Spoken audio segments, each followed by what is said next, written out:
All right. Well, some of you may be puzzled this morning because of that puzzle piece that's sitting in your hand, but I promise you will figure it out as we go along. And so this morning we are talking and looking at kind of an idea that surrounds puzzling situations. I don't know how many of you have put a puzzle together before, but it takes a little bit of strategy, especially whenever you have 1,000 or more pieces that you're putting together. If you don't have some type of strategy when it comes to putting a puzzle together, it's going to take you forever to get that thing together. And if you do not have some prep beforehand, you might end up getting to the end of it and find out, oh, I'm missing a few pieces. I think one strategy that's really good is to make sure you have the right amount of pieces. Because wouldn't you hate to spend hours and hours on a puzzle, get to the end and find out you're missing 5 pieces, and what you thought was going to be an awesome display or something you could take a picture of, it ends up missing something?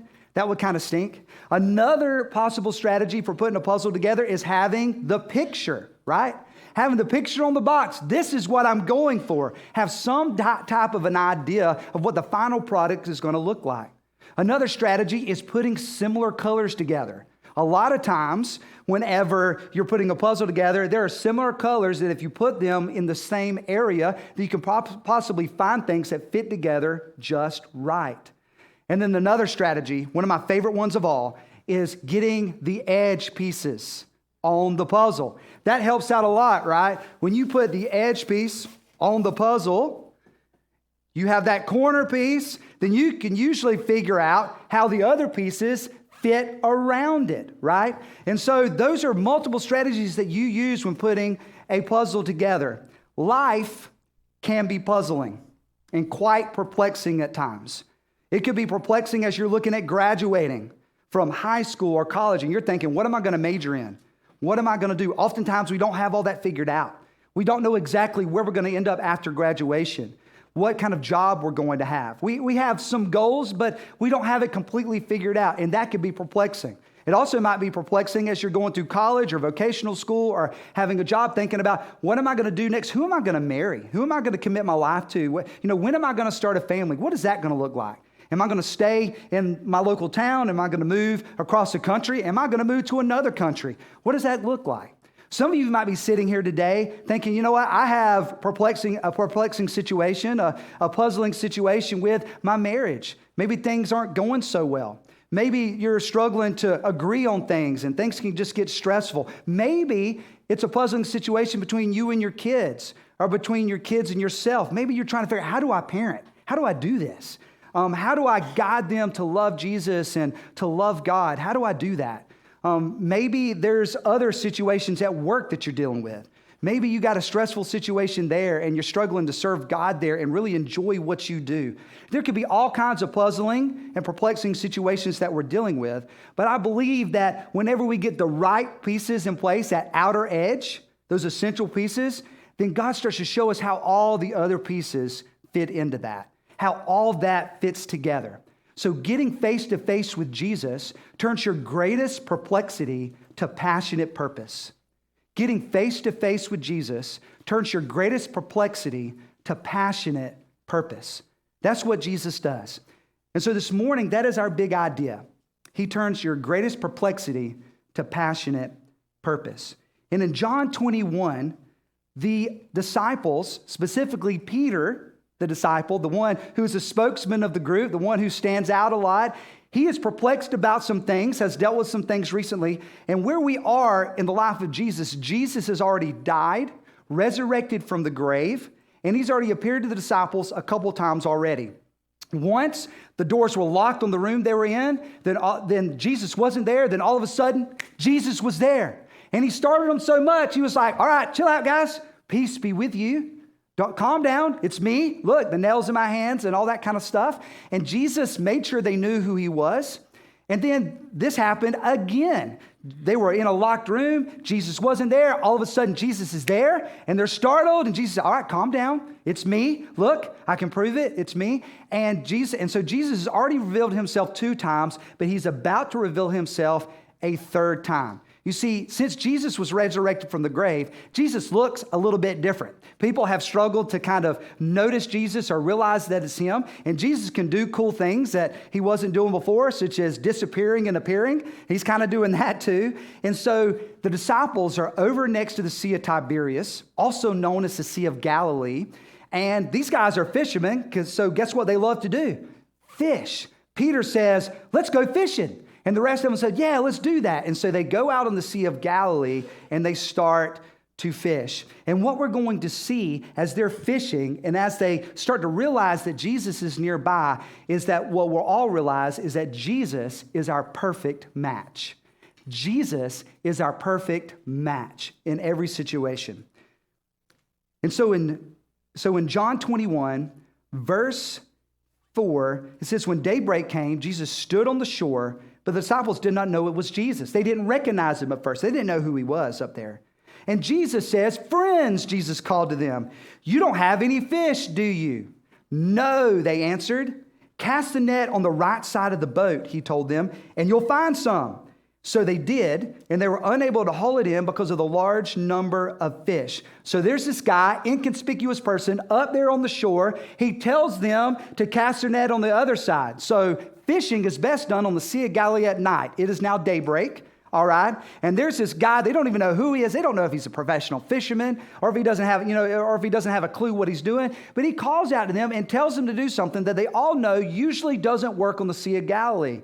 But it also might be striking up their memory, because this wasn't the first time someone told them to fish during daylight. And this wasn't the first time someone told them to throw it on the other side of the boat. And so that maybe they were thinking, maybe there's something to this. And they cast their net again, and they catch so many fish, they can't even hardly haul it in. And of course, that triggers their memory to another time when they first met an individual who used their boat to teach the crowd from. And whenever he told them to cast their net during the daytime on the other side of the boat, and whenever they did, they had so many fish, they couldn't hardly carry it in. And that's what strikes in the mind of John the disciple to say this in verse 7. The disciple, the one Jesus loved, this is how John loved to talk about himself, the beloved one, or the one Jesus loved, said to Peter, it is the Lord. It's the Lord. Do you know what Jesus was not called during his arrest, his trial, his crucifixion, him being buried in the tomb? Do you know what he wasn't called? The Lord. The word Lord is used to refer to somebody who has authority. They're in charge. They have everything under control. When Jesus was being tried and crucified and put in the tomb, what it definitely seemed like is that he was not the Lord in that moment. It was out of his control. He was being killed. He was being crucified. He was being treated like a criminal. But since Jesus resurrected from the grave, guess what? Everyone started calling him again, the Lord. It was really iffy during those moments of Jesus' death. Is this really God? Is this really the Lord? Is this really the one? But whenever he resurrected from the grave, there was no doubt that this was the Lord. And whenever they start hauling in this big catch of fish, it was no doubt in John's mind as he turns to Peter and says, it is the Lord. And whenever he says it is the Lord, watch what Peter does. It says in the second part of verse 7, when Simon Peter heard that it was the Lord, he tied his outer clothing around him, for he had taken it off, and he plunged into the sea. He jumps out of the boat. That sounds just like Peter. I mean, he is a think first, act first, consider the consequences later type of a person, right? And maybe people like that. Maybe you're like that. God loves people like that. He loves Peter. Peter was like that. I'm more of a John type of person. I'm more like, let's think about this a little bit. Let's get the plan together. Peter's like, there is no plan. Jump. And he jumps into the sea, starts going up to see Jesus. And maybe some of you are like John. Maybe some of you are like Peter. But either way, God can use someone like you. God has a plan for someone like you. My brother is a lot like Peter. My sibling, my brother's a lot like Peter, and I'm a lot like John. We just recently went on a ski trip, a snow skiing trip. I've never been snow skiing before. Most of my family's never been, but my brother-in-law and sister, all of them have been snow skiing before. And we get this instructor that shows us how to ski, right? We learn about wedging to slow down. If you're going backwards, wedge like this to slow down. If you're going really fast, you need an S-turn like this to slow down. We learned all that kind of stuff. And at the end of the course, this is what she says. She says, that is the ski lift to the small slope. It's the one you want to get on, go up there and go down that slope. He said, this lift It goes up to the slope of death. This is the one that if you go up there because you just learned how to ski, you will probably die. So don't do this. And so this is what she tells us. Well, we go down the small slope a couple times, and my brother-in-law, who skied before, and my brother, another Peter, a Peter in the flesh, says, let's try the big one. And so we go up to the tall slope, and I'm telling you, I'm kind of nervous. I'm a John. Let's think about this. Let's think this through. How are we going to do this? And as we're getting off the ski lift, right? As we're getting off the ski lift, you better be ready to go because there's some ledges out there, and we're coming off the ski lift, and you could tell this is a scary situation. There's a whole row of people that are just standing up there looking down like this. They're not going. So they know this is the slope of death, and so I get up there and I start to S-curve like no other. As I'm going down the slope, I'm S-curving so hard I'm almost turning backwards. I'm trying to make sure I go slow. Well, guess what? Next thing I know, here comes my brother, whoosh, just flying down the mountain. I'm like, oh my goodness, what is he doing? I mean, he's just barely missing people as he's going down. And I'm like, he has never skied before. What is he thinking? And then he crashes. I mean, he just, completely wipes out so bad his skis fly off. That's how bad he crashes. And my brother-in-law says to me, because he's been skiing before, he said, I wouldn't be surprised if he broke something. And so we go down there, we check on him. He hasn't broke anything. We get down to the bottom of the slope, and he turns to me, and he says, man, that hurts so bad. Let's do it again. And I'm like, I don't think like that. I'm thinking that was scary. I don't know if I want to do that again. But he's like, let's do it again. He is a, Peter kind of individual. But my brother is somebody that God's using. And God uses John's and he uses Peter's. And Peter jumps out of this boat, goes into shore to see Jesus. And he goes all the way in and he leaves the other disciples to drag in the net. That sometimes happens with Peter-type individuals. They jump in and the Johns have to pull things in. Sometimes that happens. And Jesus is waiting up there. He has a charcoal fire. And in verse 9, it says, when they got on land, they saw a charcoal fire there with fish lying on it and bread. And Jesus said, bring some of the fish you just caught, Jesus told them. That's when Simon Peter climbed up and hauled the net to shore. He went back and helped. Full of large fish, 153 of them. Even though there were so many, the net was not torn. I mean, this was such an amazing amount of fish. They were surprised that the net wasn't torn. And then it says, Jesus says, come and have breakfast, Jesus told them. Jesus has set up the Galilee Street Biscuit Company right here on the shore. And he invites them to have breakfast, and Jesus told them, Jesus told them to come have breakfast. None of the disciples dared ask him, who are you? They're so overwhelmed by what just happened, they don't even want to ask him any questions about who he is, because there's only one person that could do something like this, and that's Jesus. And it says, because they knew it was the Lord, Jesus came, took the bread, gave it to them. Jesus is now serving them. Jesus serves them. He did the same with the fish. This was now the third time Jesus appeared to the disciples after he was raised from the dead. I had to ask myself, doesn't Jesus have better things to do than have breakfast with his disciples? Doesn't he have better things to do than cook fish and bread and serve them and just hang out and eat together? And the answer is no. The best thing he has to do is spend time with you. And the best thing you have to do is spend time with him. Jesus is the one who is the outside edge piece of the puzzle of your life. He's the one that makes everything else seem to fit. That's who Jesus is. But too many times what we do is we take Jesus, who's supposed to be an outside edge piece, and we try to put him in the middle. And that doesn't work. And we try to take other pieces of our life. It could be all kinds of things. It could be your job. It could be your spouse. It could be your kids. It could be your home. It could be all kinds of things, your future, your plans, what you want to do. And you try to take that outside piece and you try to shove it into a place that belongs to Jesus. Jesus is the one that's the outside edge that makes all the other pieces make sense. And when we try to take a piece that doesn't belong in a spot and we try to shove it there, what happens? It messes up. Have you ever have a puzzle piece that just got broken right here, and you're trying to put it where it's supposed to go, and it doesn't quite fit? It doesn't work? That's what happens when we take things that are not supposed to be Jesus-type things, outside edge pieces type things, and we try to shove them in a place that they don't belong. It messes things up. But you know what? We can take like similar colors and kind of put them together, and we can make it kind of look like it's supposed to go there. But then what we often see when we try to shove a piece where it's not supposed to go, we see a little gap. We see that top piece kind of cocked over to one side. Like, it looks like it might work, but not quite, right? And that's what happens when we try to make a big deal, maybe about our job. Maybe our job's the most important thing to our lives. Maybe we give ourselves to that. Maybe it's our kids' sports. Hey, I've been there. I love sports. I'm a sports guy. My kids love sports. I love being there at their sports. But they're not the outside pieces of the puzzle of life. I love those things, but they're not the most important. It might be a relationship for you. It might be your future. It might be your success. It might be what people think about you. It might be all kinds of things that you try to make a big deal of as if those are the pieces that's supposed to go on the outside that determines how everything else fits. Jesus is the one that goes on the outside, and he shows how everything else fits together. If you will make Jesus the outside edge of your puzzle, then he will show you how everything else fits together. Take your puzzle piece and break a corner of it.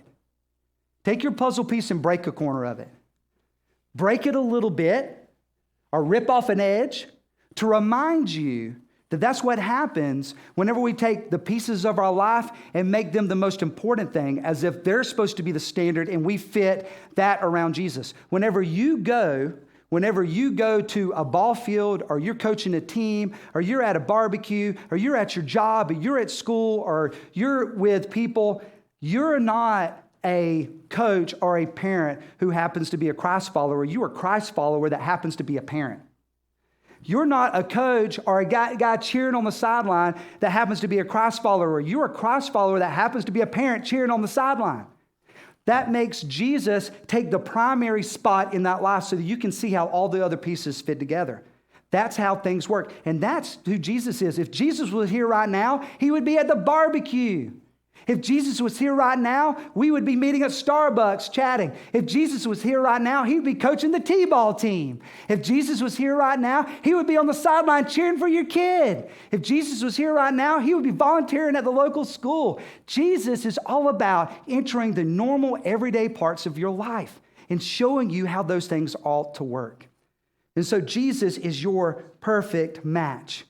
But not only is Jesus your perfect match, the way you make him the outside edge of the puzzle of your life is you have to have passionate love. You have to have passionate love for him. Now notice, all of us know what passion looks like, right? It looks like the guy that painted half of his body and at the ball game, standing up, woo, going nuts. It's that guy. That guy is passionate. He looks ridiculous, but he doesn't care. He's up there cheering like crazy for his team. It's like the guy on the front row at a concert that knows he's going to lose his voice whenever it's over with, but he doesn't care. He is passionate about this band. He loves it. It's the parent on the sideline who is always there faithfully cheering their kid on and is there for them. It's the parent that just reminds their kid about, you got this coming up, you got this test, you got that. We know what passion looks like, right? What does passionate love look like with Jesus? Jesus helps us see that a little bit better in verse 15. When they had eaten breakfast, Jesus asked Simon Peter, "Simon, son of John, do you love me more than these?" Now the question is, who is more than these? Is it more than the other disciples? It might be. But I think there's some other things that are competing for John's affection and that compete for our affection when it comes to loving Jesus passionately. And we're going to see that in a moment. But he asked him, "Do you love me more than these?" "Yes, Lord," he said to him. "You know that I love you." Jesus said, "Feed my lambs," he told him. A second time he asked him, "Simon, son of John, do you love me?" "Yes, Lord," he said to him. "You know that I love you." Then Jesus says, "Shepherd my sheep," he told him. He asked him a third time, "Simon, son of John, do you love me?" Asked him 3 times. Peter was grieved at this point that he asked him the third time, "Do you love me?" He said, "Lord, you know everything. You know that I love you." Jesus said, "Feed my sheep," Jesus said. Notice he asked him 3 times, "Do you love me?" This isn't the first time that Peter was asked 3 questions back to back to back. This also wasn't the first time that Peter stood around a charcoal fire. One of the last charcoal fires and places where he was asked back to back to back a question was the time when Jesus was being tried in front of the Sanhedrin. He was following close behind Jesus right after he got arrested. John, the disciple who wrote this, John kind of helped Peter get pretty close, and Peter is standing next to a charcoal fire, and he was asked 3 times, aren't you with that guy? Don't you know that guy? Aren't you one of his disciples? And all 3 times, Peter said, no, I don't know him. Never seen him, or I have nothing to do with it. I don't know what you're talking about. I'm not one of his disciples. And he denies him 3 times. I believe Jesus is trying to drive home a point next to this charcoal fire with these 3 questions. And that is, when you passionately love me, I mean, you love me with everything that you got. When you grow in love with me, then when you're faced with these perplexities and these just puzzling situations in life, you will start to see how the pieces are supposed to fit together. You see, Peter and Jesus in this conversation about, do you love me? Yes, you know I do. Do you love me? Yes, you know I do. They're like Kevin McAllister and his parents in Home Alone 2. They're both on planes. They're just going in different directions, right? And so Peter is saying, whenever he says, you know that I love you, Lord, he's talking about a phileo type of love. Phileo is a Greek word for love. But Jesus is using a different type of word for love, agape love. And it's like they're both talking about love, and there is some crossover in meaning between these 2 Greek words, but they're talking about 2 different things. You see, the agape love Jesus is talking about is a faithful kind of love. It is the kind of love that is described whenever Jesus is on the cross, and he says a few things while he's on there. One of the last things Jesus says is, it is finished, referring to his mission to come and save people from their sin. Just before that, he says, I'm thirsty, and they try to offer him some sour wine. But before that, he looks at John, his disciple, and his mother, and he says, behold your son, and John, behold your mother. And from that point on, John takes in Mary to his home to take care of her. Jesus, in his most desperate hour, in his most painful experience, is able to still love and care for someone even though he is going through something horrific. He makes sure his mom is taken care of. That's the kind of love that Jesus has. That's the kind of love that he's referring to here. When you grow in your love for Jesus, you end up doing the things that Jesus wants you to do. In John 14:18, or actually in John 14:15, Jesus says this, if you love me, you will obey my commands. If you love me, you'll obey my commands. We often misinterpret this, I believe. We say, well, you prove your love for Jesus by obeying him. But I don't think that's what he's saying. I think what he's saying is, when you love me, you happen to end up obeying my commands. So the goal is not obey Jesus to prove something. It is when you grow in love with Jesus, you just end up obeying him. You do not have to make someone talk about something that they love. Absolutely not. You don't have to make people spend time with something that they love or make time for something that they love. They just do it. All you have to do is get near a fisherman and ask them about fishing. They will tell you fishing stories. They'll talk to you about their boat. They'll talk to you about their next plan to go fishing. Why? Because they love to fish. When you love something, no one has to make you talk about it. No one has to make you make time for it. You just do because you passionately love it. When you passionately love Jesus, you want to make him the outside edge piece of the puzzle of your life. You want to ask him, how would Jesus do soccer? How would Jesus do this job? How would Jesus do family and parenting? How would Jesus be a better sibling or a better child with their parent? How would Jesus do this? You know, I had a coach in high school that would tell me, because I played baseball from 5 years old to 17 years old, and I had a coach that would tell me, Jace, if you come off that field and you're not bleeding, you didn't try hard enough. Well, I took him serious. I was literally diving into fences trying to catch fly balls. I mean, I was doing everything I can. I would try to block up balls that were thrown in the dirt with my body, sometimes hitting me in the face. Why? Because winning was worth it. I mean, it was worth it. Whenever we got to celebrate a victory, the sacrifice was worth it. When you passionately love Jesus, whatever you think you might sacrifice in that process, it is absolutely worth it. It is absolutely worth it because Jesus is that outside border that makes everything make sense. And when we passionately love him, then we start to see where all the other pieces fit for our life, our future, how we're supposed to do this and that. But we got to set Jesus as our border. See, Peter has some tough stuff coming up.